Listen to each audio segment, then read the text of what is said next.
I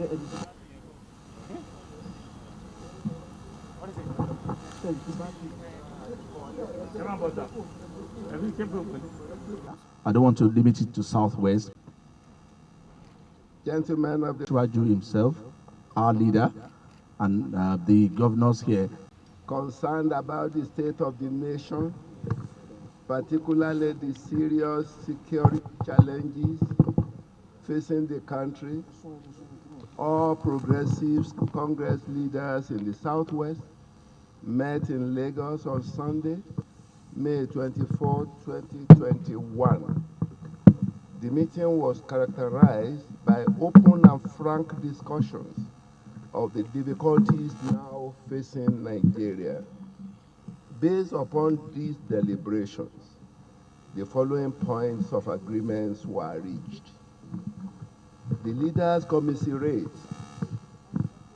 with and condole the President and Commander-in-Chief, President Muhammadu Buhari, the military authorities, families of the Chief of Army Staff and other officers who died, and indeed the entire nation over last Friday's tragic plane crash in Kaduna. We express our strong opposition to separatist agitation and hate speeches, while urging those indulging in such to desist forthwith. We renew our belief in the unity, stability, and sustainability of the country. We note with significant concern the security situation in the country. Terrorism and violent criminality threaten many areas, adversely affecting the lives and livelihoods of too many innocent and peace-loving Nigerians. While mindful of the resource and other constraints facing the nation, we urge the federal government to continue to make the necessary expenditures and allocate sufficient resources to enable the military and security agencies to tackle the difficult security challenges confronting us.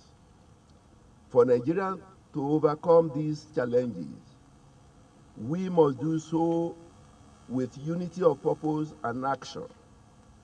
The desire for peace and the chance for a prosperous and just society is universal and transcends all regional, religious, or ethnic divisions.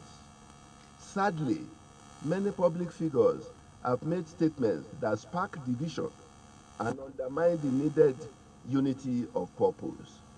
We urge government at all levels, security agencies, and public leaders across the country to do everything possible to prevent tension so that we sustain the necessary unity to defeat these challenges to our national security.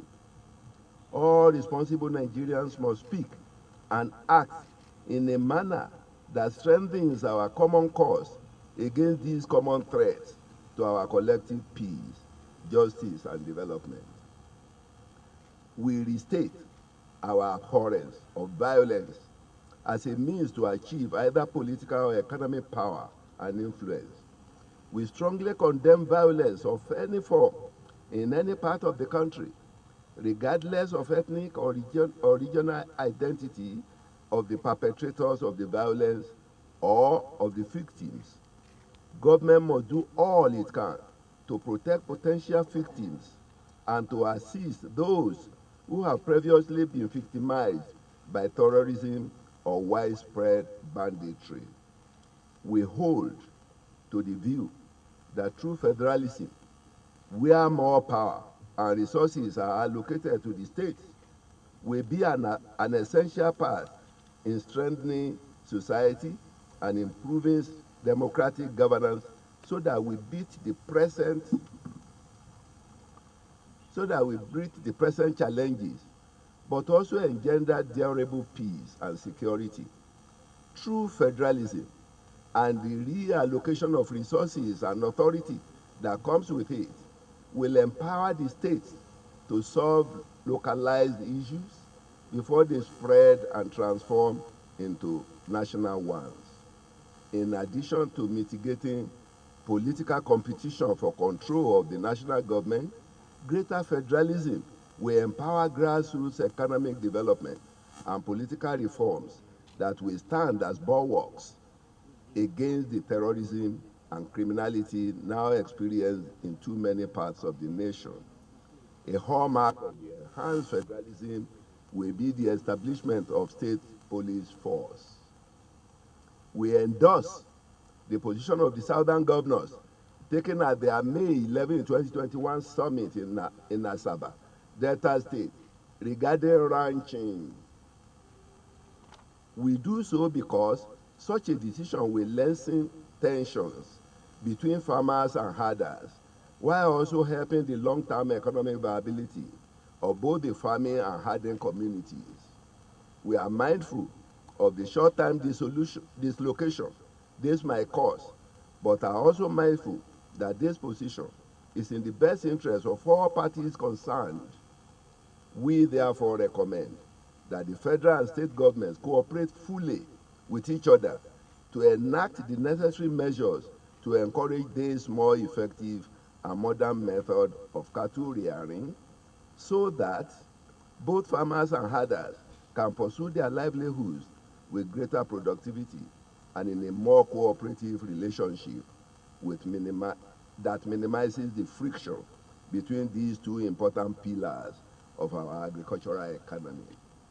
We also thank traditional rulers for their important role in the polity and appeal to them to keep intervening in the maintenance of peace and stability. And finally, we use the opportunity of this meeting to urge the federal government to provide, through the Central Bank of Nigeria, short, medium, and long-term financing for states and those who may wish to set up ranches for cattle rearing as part of the government's agricultural sustainable policy. Thank you very much.